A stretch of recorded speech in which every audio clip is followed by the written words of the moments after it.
would you be perfectly happy to believe in and follow God? Except maybe you have a little bit of trouble with that. Maybe the whole leap of faith aspect. Well, if you would like a more logical, rational, step by step explanation for why it would be a good idea, a good reason to follow God, then you and I have some similarities, actually.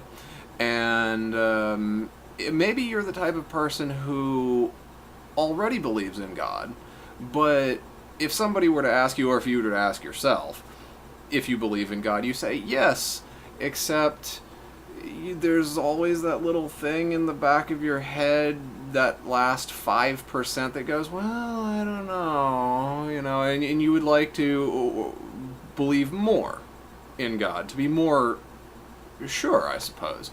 You would like some more assurances. Then that is what this series of videos that I will be creating is designed to do. The format for these videos is going to take on several steps. I'm going to start off with some preliminary stuff. Then I'm going to take on the first step of convincing you that there are things in this universe that have power, quite a great deal of power, that you cannot perceive. Second step, I'm going to convince you that there is at least a God in the universe that exists, if not multiple lots of them. Then, I'm going to convince you in the third step why it would be a good idea for you to follow the God of the Bible. Then, in the fourth and final step, I'm going to convince you why you should believe in the divinity of Jesus. So let's start off with some preliminary stuff. I want to tell you right now that the form that my logic is going to take, or my reasoning, is going to change as we progress through these steps.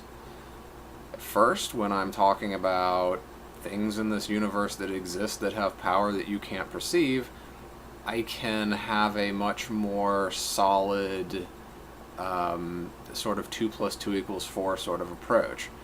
But when I step over to trying to convince you that you should follow the God of the Bible, you see that's a choice.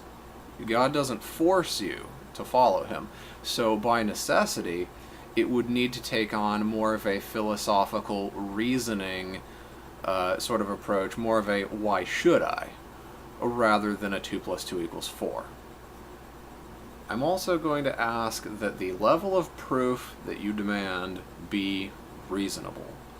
There are people in this world, like myself, for better or for worse, who really like to see an extreme level of proof whenever somebody tries to make a claim. And it makes it easier to believe. I understand. But I like to see a scientist put on his white lab coat and pull out his whiteboard and walk me through this equation that he's discovered in order to prove to me what he's trying to claim.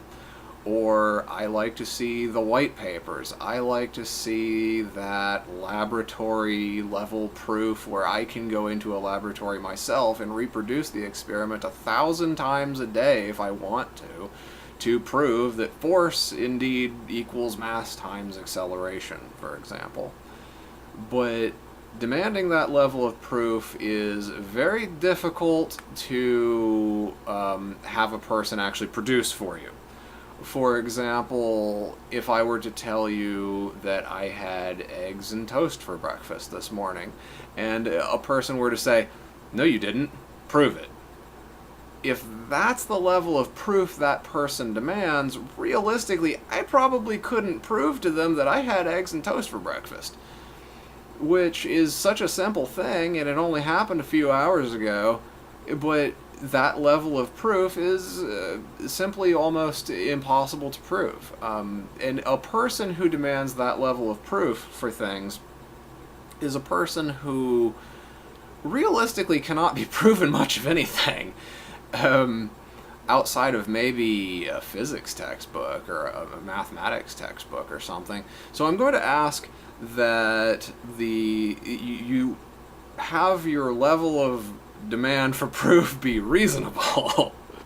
So that being said, let's move on to step one.